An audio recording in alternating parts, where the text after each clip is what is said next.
नमस्कार साथियों, अनअकैडमी के हिंदी यूट्यूब चैनल पर एक बार फिर से आप सभी का बहुत बहुत स्वागत है। हमारे देश में अक्सर बड़ी बड़ी बीमारियों की चर्चा खूब होती है, चाहे वो टीबी हो, चाहे एड्स हो, चाहे मधुमेह हो या फिर किसी अन्य तरह की बीमारी। लेकिन अक्सर एक बीमारी को लोग इग्नोर कर देते हैं या उसको बीमारी ही नहीं मानते। आपने ब्लड प्रेशर का नाम सुना होगा, रक्तचाप का नाम सुना होगा, उसी की एक स्टेज आप कह सकते हैं हाइपरटेंशन।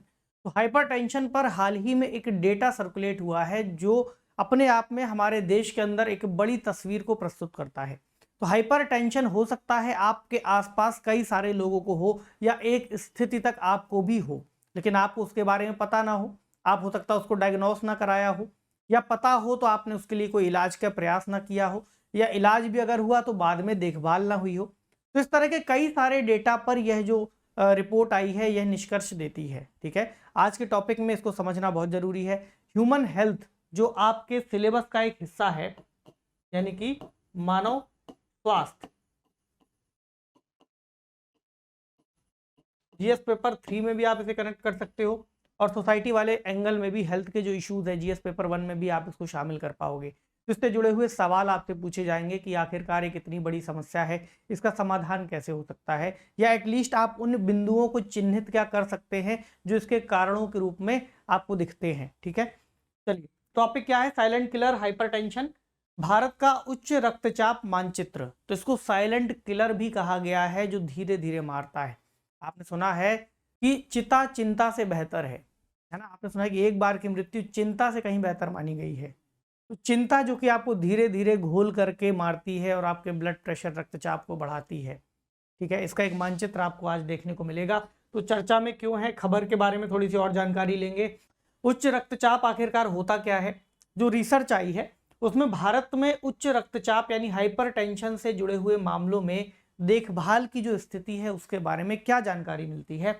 इसके अलावा जो अगर आप राज्यवार स्थिति को देखते हैं, ठीक है, राज्यों के अंतर्गत अलग अलग राज्य और एक राज्य के भीतर जिले की स्थिति में जाकर के देखेंगे तो भी आपको परिवर्तनशीलता दिखाई देगी कि अलग अलग राज्यों में स्थितियां अलग है, डायग्नोस करने की स्थिति अलग है। इसके अलावा अगर आप इसी आंकड़े को पुरुष, महिला, आर्थिक स्थितियां या शिक्षा की स्थितियों के हिसाब से डिवाइड करके देखोगे तो भी आपको स्थितियां अलग अलग दिखाई देंगी। तो भारत में इसको नियंत्रित करना क्या आवश्यक है और क्यों आवश्यक है, इस तरह की बातों पर चर्चा करते हुए पूरा आज का एनालिसिस समाप्त होगा। तो आगे बढ़ने से पहले आपको एक जानकारी दे दें कि अनअकैडमी ने एक बाइलिंगुअल बैच शुरू किया है। कैसा, दोनों ही भाषाओं में, यानी आप हिंदी और इंग्लिश में इस बैच को ले सकते हैं। 10 नवंबर यानी कि बहुत जल्द ये बैच लॉन्च होने वाला है या लाइव होने वाला है, तो आप इससे जुड़ करके अपनी तैयारी को और बेहतर कर पाओगे। इसके अलावा फाउंडेशन बैच 2025 को ध्यान में रखते हुए भी शुरू किया गया है, जो कि 10 नवंबर से ये भी शुरू होगा। इसके अलावा ईएमआई की सुविधाएं भी उपलब्ध हैं। तो अगर आप अपनी तैयारी को इंस्टीट्यूट के साथ जुड़ करके और प्लान्ड तरीके से करना चाहते हैं तो आप जुड़ सकते हैं। ठीक है, वापस लौटते हैं खबर पर। तो उच्च रक्तचाप जिसको साइलेंट किलर कहा गया है, जो कि धीरे धीरे मृत्यु का कारण बन सकता है, भारत में एक महत्वपूर्ण स्वास्थ्य चिंता का कारण बन रहा है। ठीक है, भारत में देखने को मिल रहा है कि इसके मामले तेजी से बढ़ भी रहे हैं, और मामले बढ़ रहे हो या ना बढ़ रहे हो उसका निदान नहीं हो पा रहा।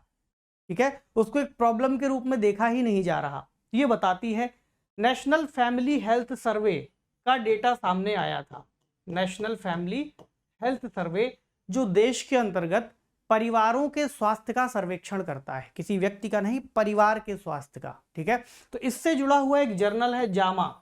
ठीक है, तो जामा जर्नल ने इसको लेकर के एक रिपोर्ट प्रकाशित की है, जो देश के अलग अलग क्षेत्रों में हाइपरटेंशन के बारे में व्यापकता कितनी है वो बताता है, इसका डायग्नोस कितना है वो बताता है, उपचार कितने लोग प्राप्त करने के लिए जाते हैं और नियंत्रण के क्या क्या उपाय किए गए हैं वो बताता है।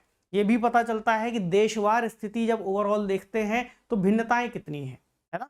और उच्च रक्तचाप को प्रभावी ढंग से प्रबंधित करने के लिए आपको लोकलाइज्ड रूप से यानी स्थानीय स्तर पर ही स्वास्थ्य देखभाल रणनीतियों की आवश्यकता होती है। इसके बारे में भी जानकारी देते हैं। इतनी देर से एक शब्द जो चर्चा में बना हुआ है हाइपरटेंशन, ये होता क्या है ना। हाइपरटेंशन आप इसे ही हिंदी में रक्तचाप कह सकते हो। आपने ब्लड प्रेशर के बारे में सुना है तो उसी का एक फॉर्म आप इसे मान सकते हो। तो ब्लड प्रेशर क्या होता है या हाइपरटेंशन क्या होता है? आपको पता है कि हमारा जो हृदय है, क्या हमारा हृदय हमारे पूरे शरीर में रक्त का परिसंचरण सुनिश्चित करता है, यानी कि आप ये कह सकते हो कि ब्लड को पंप करता है ताकि वह पूरे ही शरीर से होता हुआ गुजर सके। अब आपको ये भी पता है कि इस प्रक्रिया को करने में शरीर में दो तरह की मांसपेशियां पाई जाती हैं। मांसपेशियों जैसी एक ट्यूब या नलिका पाई जाती हैं, उन्हें क्या कहते हैं? धमनी और शिराएं। क्या कहते हैं? धमनी और शिरा। धमनी यानी आर्टरी, शिरा यानी वेन्स। धमनी कौन सा कार्य करती है? जब रक्त पंप होता है सीधे सीधे हार्ट से, तो जब वो पहली बार जाना शुरू होता है तो धमनियों के थ्रू जाता है, और पूरे शरीर में पहुंचने के बाद जब वापस आता है तो वेन्स यानी शिराओं के थ्रू वापस से हृदय तक पहुंचता है। तो धमनियों की दीवारों पर रक्त का दबाव पड़ना रक्तचाप कहलाता है। जैसे ही आपका हृदय रक्त को पंप करेगा तो उसका एक प्रेशर क्रिएट होगा आपकी धमनियों में, और उसके साथ ही जो रक्त है धीरे धीरे आगे की ओर बढ़ता जाएगा। तो धमनियां हृदय से रक्त को शरीर के अन्य भागों तक ले जाती हैं। क्लियर हो गया? तो सामान्य रक्तचाप पूरे दिन बढ़ता और घटता रहता है, ये एक सामान्य प्रक्रिया हुई। और सामान्य जो रक्तचाप की प्रक्रिया है, इसको अगर आप मापेंगे तो इसमें आपको दो शब्द जानने को मिलेंगे। कौन कौन से? एक है सिस्टोल और दूसरा है डायसिस्टोल। ठीक है, कौन कौन से हुए? सिस्टोल और डायसिस्टोल। अब ये सब क्या होता है सर, हमको नहीं समझ में आ रहा। कोई बात नहीं, अभी समझ में आ जाएगा। एक मशीन होती है जिससे आप ब्लड प्रेशर चेक करते हो, वो दो तरह के अंकों को आपको ब्लड प्रेशर को मॉनिटर करके बताती है। जैसे कि मान लीजिए उस मशीन में लिखा आया 120/80, तो यहाँ होगा सिस, ऐसे लिखा होगा, यहाँ लिखा होगा डाया। ठीक है, यानी डायस्टोल और सिस्टोल, दो शब्द अब आपके सामने आ गए। यानी 120 यहाँ उसने आका और 80 यहाँ आका। अब ये जो नंबर लिखा है ध्यान रखिएगा, एक स्वस्थ मनुष्य के शरीर में ये जो नंबर है वही आना चाहिए। तो आप मान सकते हो कि आपको उच्च रक्तचाप नहीं है, आपका जो ब्लड प्रेशर है वो एकदम सही तरीके से चल रहा है। ठीक है, तो रक्त का मापन बेसिकली इन दो संख्याओं का उपयोग करके करते हैं। तो जो सिस्टोलिक रक्तचाप है ये हमेशा डायस्टोलिक रक्तचाप से ज्यादा होता है। क्यों ज्यादा होता है? क्योंकि आप देखोगे 120/80 लिखा हुआ है ना, इसमें सिस्टोल वाला ज्यादा है, डायस्टोल वाला कम है ना। ये वाला जो रक्तचाप का मानक है 120 जो आ रहा है, ये ज्यादा क्यों है? क्योंकि जब रक्त को पंप करता है ये उसको मापता है। जैसे ही दिल के धड़कने पर धमनियों में दबाव बनना शुरू होता है, जैसे ही रक्त का परिसंचरण शुरू होगा, हार्ट आपका बीट करेगा, धड़केगा, और एक धड़कन के साथ ही आपका रक्त पंप होना शुरू होगा। तो वो जो बढ़ा हुआ स्तर है वो क्या है? वो सिस्टोलिक है। फिर एक धड़कन और दूसरी धड़कन के बीच में थोड़ा सा गैप आएगा, धक धक करके जो धड़केगा उसमें एक गैप आएगा। उस गैप का जो मापन है वहां पर आपको पता है कि प्रेशर कम हो जाएगा, वो ये 80 वाला है। ठीक है, तो इसके बीच का जो विराम है आप कहोगे कि धमनियों में, उसको मापता है डायस्टोलिक रक्तचाप। क्लियर हो गया किस तरह से रक्त का संचरण होगा। अब आइए उच्च रक्तचाप पर, यानी हाई ब्लड प्रेशर पर, यानी सामान्य से ज्यादा रक्त का दबाव बनना शुरू हो जाए। 120/80 मिलीमीटर मर्क्यूरी में इसको मापा जाता है। तो जब भी ये संख्या या इस तरह से आपको लिखा हुआ मिले mm और Hg यानी मिलीमीटर मर्क्यूरी, किसी धमनी के अंदर कितना रक्त का प्रेशर है उसको मापने का ये कार्य करता है। तो सामान्य रक्तचाप 120/80 आपको मिलेगा। अब अगर यही थोड़ा सा बढ़ने लग जाए, 120 से 129 तक पहुंच जाए सिस्टोलिक, ठीक है, और 80 वाला 80 से ज्यादा हो या कम होने लग जाए, तो आप क्या कहोगे? अब आपका ब्लड प्रेशर थोड़ा सा अनियमित हो रहा है, बढ़ना शुरू हो गया है। ठीक है, और अगर यही 130 से 139 तक पहुंच जाए तो अब आप कहोगे कि आपका रक्तचाप लेवल 1 पर आ गया है। ठीक है, आपका हाइपरटेंशन लेवल 1 पर आ गया है। और जो आपका 80 वाला है वो 80 से 89 हो जाए, इसको यहां लिख देते हैं, 80 से 89 हो जाए तो आप क्या कहोगे? स्टेज 1। और यही अगर 140 के ऊपर चला जाए तो फिर आप क्या कहोगे? कि स्टेज 2 पर आ गया है, और ये 90 के ऊपर चला जाए फिर ये बहुत खराब स्थिति है, किसी व्यक्ति की मृत्यु भी हो सकती है। तो इस बात को ध्यान रखिएगा किस तरह से आप इसको मेजर करते हैं। अब जो उच्च रक्तचाप है वो कैसे विकसित होता है, कैसे आपको ये ब्लड प्रेशर की समस्या आ सकती है। तो अगर आप एक ऐसी लाइफस्टाइल जीते हैं जो हेल्दी नहीं है, यानी आप खराब हवा में सांस लेते हैं, आप दिन भर घर पर बैठे रहते हैं, शारीरिक व्यायाम नहीं करते और अस्वस्थकर भोजन का सेवन करते हैं, जैसे कि पिज़्ज़ा बर्गर दिन भर खाते रहते हैं, तो ये स्थितियां आपके साथ विकसित हो सकती है और समय के साथ बढ़ती जाती हैं। आप ज़्यादा से ज़्यादा स्ट्रेस लेते हैं, आपको हर बात का तनाव होने लगता है, ठीक है, तो आपका जो ब्लड का प्रेशर है वो अनियंत्रित होने लगेगा और प्रेशर बढ़ जाएगा, जिसका दबाव आपके हृदय पर पड़ेगा और आपका हृदय रुक भी सकता है, स्ट्रोक पड़ सकता है, हार्ट अटैक आ सकता है, फेलियर कर सकता है, ये सभी स्थितियां हो सकती हैं। या फिर अगर आप आवश्यकता से अधिक शारीरिक श्रम करते हैं या आवश्यकता से कम शारीरिक श्रम करते हैं, तब भी हो सकता है। तो कुछ स्वास्थ्य स्थितियां भी है जो उसका कारक बनाती हैं। जैसे अगर किसी व्यक्ति को डायबिटीज है तो हो सकता है उसका ब्लड प्रेशर बढ़ा रहे, मोटापा है तो हो सकता है उसका ब्लड प्रेशर बढ़ा रहे, या फिर अगर किसी महिला की गर्भावस्था की स्थिति है तब भी हो सकता है ब्लड प्रेशर में अंतर आने लग जाए, वो बढ़ना शुरू हो जाए, है ना। तो कुछ ऐसे कारक हो सकते हैं जिसकी वजह से जो आपका स्थिति है वो बढ़ जाए। अब इससे प्रभाव कॉम्प्लिकेशंस क्या क्या हो सकते हैं। जो आपकी सामान्य वेसल्स है उस पर दबाव बनेगा, जो आपकी सामान्य रक्त को ले जाने वाली जो संरचनाएं हैं वो डैमेज होंगी। इसका प्रभाव आपके मस्तिष्क पर पड़ेगा, आपके मस्तिष्क में स्ट्रोक आ सकता है, हार्ट में स्ट्रोक आ सकता है, किडनी डैमेज हो सकती है या आंखों की रोशनी भी जा सकती है। तो कई तरह से अलग अलग अंगों में इसके प्रभावों को देखा गया है, ठीक है। इसके अलावा अगर आप देखें कि अध्ययन से भारत में उच्च रक्तचाप देखभाल के बारे में क्या पता चलता है, तो अब आइए उस डेटा पर जो इस रिसर्च के अंतर्गत निकलता है। पहले आप ये समझ गए कि बीमारी क्या है, अब आइए डेटा पर कि डेटा कहता क्या है। पहला ये पता चला कि हमारे यहाँ निदान की दर कम है। निदान क्या है? बीमारी का इलाज नहीं, डायग्नोस करने की प्रक्रिया है, ठीक है। यानी कि आप उसको पहले पता करें कि आखिरकार बीमारी है क्या। तो डायग्नोस करने के प्रोसेस में ही जो उच्च रक्तचाप है उसमें केवल पीड़ित में से अगर 3 लोग पीड़ित है तो एक व्यक्ति ही डायग्नोस कर पाता है या करवा पाता है।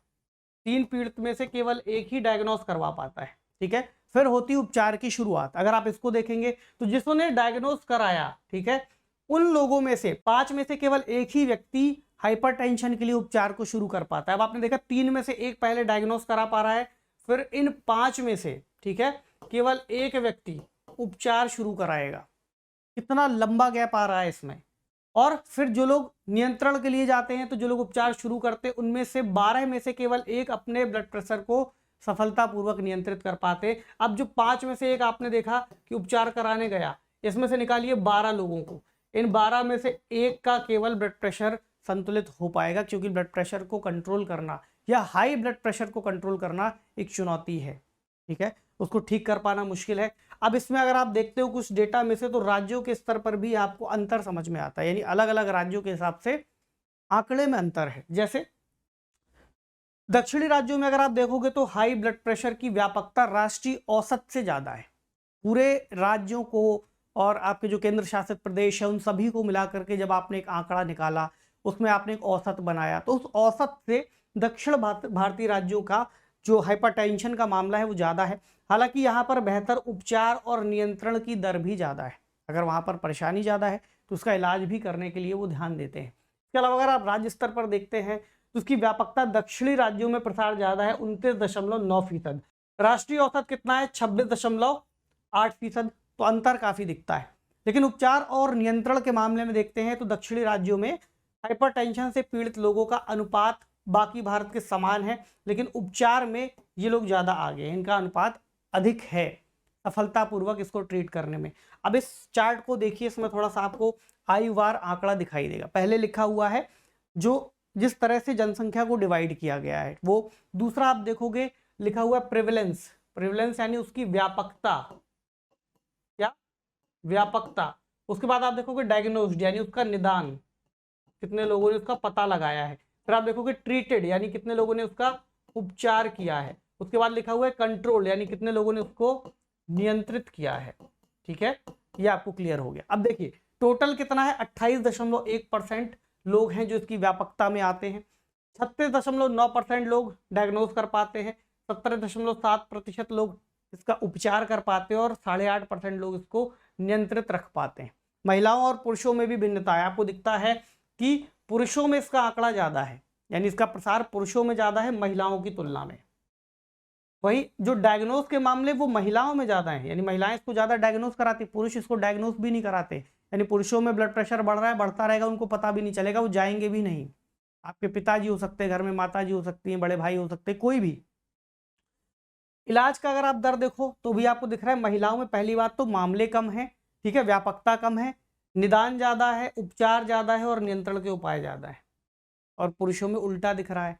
18 से 39 वर्ष और 40 से 46 वर्ष का आंकड़ा देखिए, 18 से 39 वर्ष के लोगों को कम है, 40 वर्ष के बाद आपको ज़्यादा टेंशन शुरू होगी और 65 साल के बाद और ज़्यादा टेंशन शुरू हो जाएगी, ठीक है। वहीं जो डायग्नोज के मामले हैं उसमें भी ऐसे ही अंतर आता है, यानी आप अगर कम एज में है तो आपको लगेगा कि मुझे क्या ज़रूरत है इसकी, लेकिन जैसे उम्र बढ़ेगी तो वृद्ध लोग जाते हैं, ब्लड प्रेशर चेक कराते हैं, उसके बाद उसका इलाज कराते हैं ज़्यादा, ठीक है। तो कंट्रोल करने की जो स्थिति है वो भी उनमें आपको ज़्यादा दिखाई देती है। एक शब्द और आएगा इसमें, क्या आया है, वेल्थ हाईएस्ट क्वाइंटाइल। इसका मतलब क्या हुआ, आपकी ओवरऑल पॉपुलेशन में टॉप 20% सबसे अमीर लोग, ठीक है। क्वाइंटाइल जब आप निकालते हो तो आप किसी भी जनसंख्या के अंदर उसको 5 हिस्सों में डिवाइड कर देते हो, सबसे गरीब से सबसे अमीर की ओर। तो कितने हैं ये, 31.1% लोग हैं जिनमें इसकी व्यापकता है, जबकि आप लोएस्ट क्वाइंटाइल में देखोगे तो व्यापकता कम है, लेकिन फिर इसी हिसाब से इसका डायग्नोस, ट्रीटमेंट और कंट्रोल में भी अंतर है। ऐसे लोग जो स्कूल नहीं गए है ना, उनमें आपको दिखेगा कि आंकड़ा ठीक है, 11th क्लास और उससे ज़्यादा वालों में आंकड़ा थोड़ी और ज़्यादा है। और डायग्नोस की स्थिति फिर वैसी ही है, ट्रीट की स्थिति वैसी है, कंट्रोल की स्थिति वैसी है। तो आपको ये ध्यान रख लेना है कि ये डेटा बेसिकली क्या बताना चाह रहा है कि स्थिति कहाँ ज़्यादा खराब है, पुरुषों में ज़्यादा खराब है, वृद्धों में खराब है, गरीब लोगों में ज़्यादा खराब है। ओवरऑल अगर आप इससे कोई उत्तर निकालते हो इस डेटा का एनालिसिस करके तो ऐसे बनेगा, ठीक है। अब जिला स्तर में जो परिवर्तनशीलता एक बार उसको देख लीजिए। मेघालय और कर्नाटक के 2 एग्जाम्पल हैं, ठीक है। एग्जाम्पल्स इसलिए जरूरी है ताकि जब आप कभी उत्तर लिखो, ऐसा कोई स्वास्थ्य से जुड़ा हुआ बहुत डेप्थ में आपको लिखना पड़ रहा है, आप कोई निबंध लिख रहे हो, उसमें आप इस डेटा का यूज करो। तो मेघालय में गारो, खासी, जयंतिया 3 हिल्स है, आपको दिखेगा गारो हिल्स में जो डायग्नोज किया गया वो 21.8%, जयंतिया में 19.8 और खासी में 23.1। लेकिन इसका जो उपचार है, ठीक है, या निदान की दर है बेसिकली, वो खासी हिल्स में ज़्यादा है, जयंतिया हिल्स में उससे ज़्यादा है, और गारो हिल्स में आप देखोगे कि कम है। यानी अगर यहाँ मामले कम है, व्यापकता कम है, तो जो निदान है वो भी कम है। जयंतिया हिल में सबसे ज़्यादा निदान की दर है। कर्नाटक में आप देखोगे तो इसी तरह आपको दिखाई देगा। चिकमंगलूर, शिमोगा, उडुपी और चित्रदुर्ग में समान प्रसार है, लेकिन चिकमंगलूर और उडुपी में जो उपचार और नियंत्रण दरें हैं वो ज़्यादा बेहतर है। तो इसका असामान्य रूप से आपको वितरण दिखाई देता है। तो अब आप एक सवाल पूछेंगे, सर फिर क्या किया जाए, इसको, इस डेटा का हम क्या करें। इस डेटा का आप नहीं करेंगे, इस डेटा को आप ओवरऑल समझ करके जो पॉलिसी मेकर्स हैं वो उस पर नीतियां बनाएंगे। तो आप केवल सुझाव दे सकते हो क्योंकि आपसे सवाल पूछा गया है, आपको पॉलिसी बनाने के लिए नहीं कहा गया है ना। तो आप क्या बताओगे, महिलाओं की स्थिति बता दोगे, 65 वर्ष से अधिक लोगों की बता दोगे, आपकी जो ओवरऑल पॉपुलेशन है उसमें जो सबसे अमीर 5वां हिस्सा है उसके पास सबसे अच्छी उच्च रक्तचाप देखभाल सेवा उपलब्ध है। स्कूली शिक्षा में भी जो पीछे आपने चार्ट में देखा है उसको पूरा करना उच्च निदान, उपचार और नियंत्रण दर से जुड़ा हुआ है। यानी जो लोग ज़्यादा पढ़ लिख जाते हैं उनको इसके बारे में थोड़ी सी समझ ज़्यादा आती है और इसका उपचार ज़्यादा ढूंढ सकते हैं या डायग्नोज करा सकते हैं, उनको अपनी स्थिति के बारे में एहसास हो सकता है बजाय कम पढ़े लिखे लोगों में।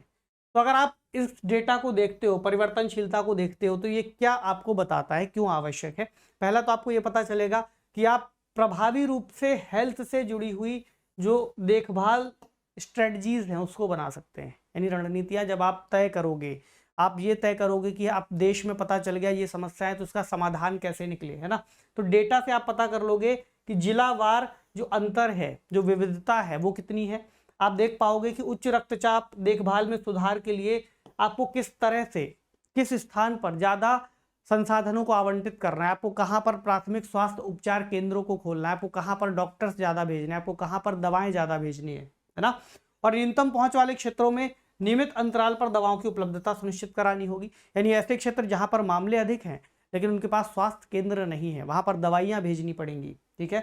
और आप जो हेल्थ रिकॉर्ड्स हैं उनको डिजिटलाइज कर सकते हैं ताकि जो फॉलोअप और दवा की व्यवस्था है वो बेहतर तरीके से लोगों तक पहुँच सके। और केवल निदान ही नहीं, देखिए ये वाला पॉइंट और इम्पॉर्टेंट है, ऐसा नहीं आप केवल पता कर लेते हो कि आपको हाई ब्लड प्रेशर या हाइपरटेंशन की स्थिति है, आपको इसके लिए बेहतर देखभाल की भी आवश्यकता है और इसकी निरंतरता पर भी ध्यान देना है। यानी आज आपको पता चल गया, डॉक्टर से आपने ट्रीटमेंट ले लिया, 6 महीने आप ठीक रहे, 6 महीने के बाद आप भी भूल गए, घर वाले भी भूल गए और डॉक्टर साहब भी भूल गए, फिर आप उसी स्थितियों में कभी फंसे और आपके साथ फिर से वैसा ही होना शुरू हो गया, तो इसको ध्यान रखिए। इसके अलावा भारत में उच्च रक्तचाप की चुनौती से निपटने के लिए आप क्या क्या उपाय अपना सकते हैं।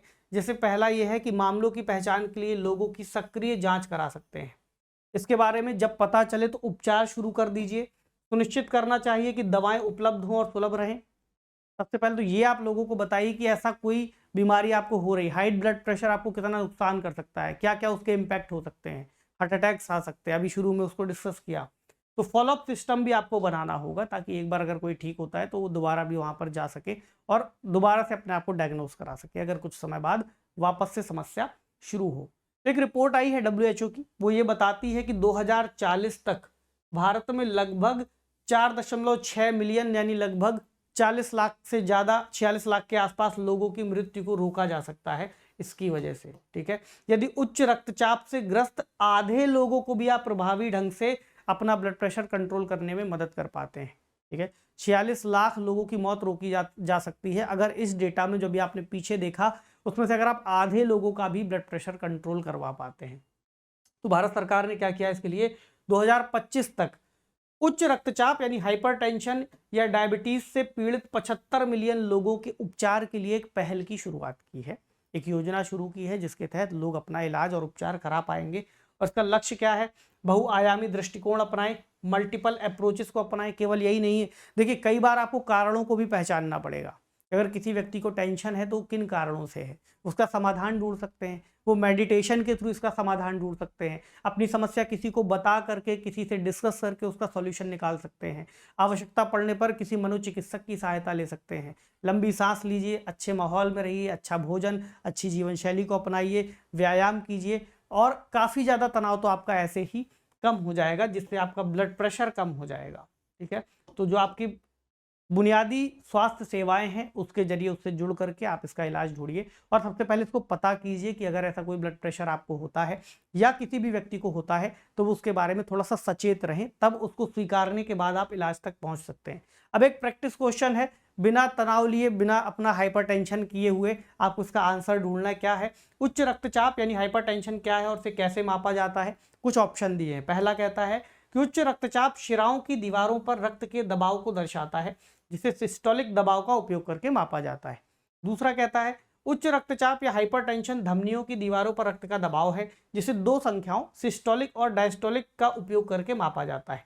तीसरा क्या कहता है, उच्च रक्तचाप कोशिकाओं की दीवारों पर रक्त का दबाव है जिसे डायस्टोलिक दबाव का उपयोग करके मापा जाता है। और चौथा, उच्च रक्तचाप धमनियों की दीवारों पर रक्त का दबाव है जिसे सिस्टोलिक दबाव का उपयोग करके मापा जाता है। तो अब आपको बता रहे हैं इसका सही, देखिए सारे आपको आसपास लग रहे होंगे लेकिन थोड़ा सा डीपली जाइए और थोड़ा सा सोचिए कि अभी आपने इसके पहले क्या समझा है, क्या सीखा है, फिर आप इसका उत्तर कमेंट सेक्शन में देने की स्थिति में आ सकते हैं। इसके अलावा अगर आपके पास कोई सवाल है जो आपको समझ में नहीं आ रहा, इससे रिलेटेड कोई कंफ्यूजन है, तो आप लाइव सेशन ज्वाइन करके मेरी क्लास में आ सकते हैं जो कि शाम को 7 बजे, ठीक है, स्पेशल क्लासेस उनको कहते हैं और अनअकैडमी की एप्लीकेशन या वेबसाइट के थ्रू आप आकर के कवर कर सकते हैं। डिस्क्रिप्शन बॉक्स में उन कक्षाओं का लिंक आपको मिल जाएगा, नहीं होगा तो फिर मैं डलवा दूंगा। ठीक है, तो शाम को 7 बजे एक टाइम है।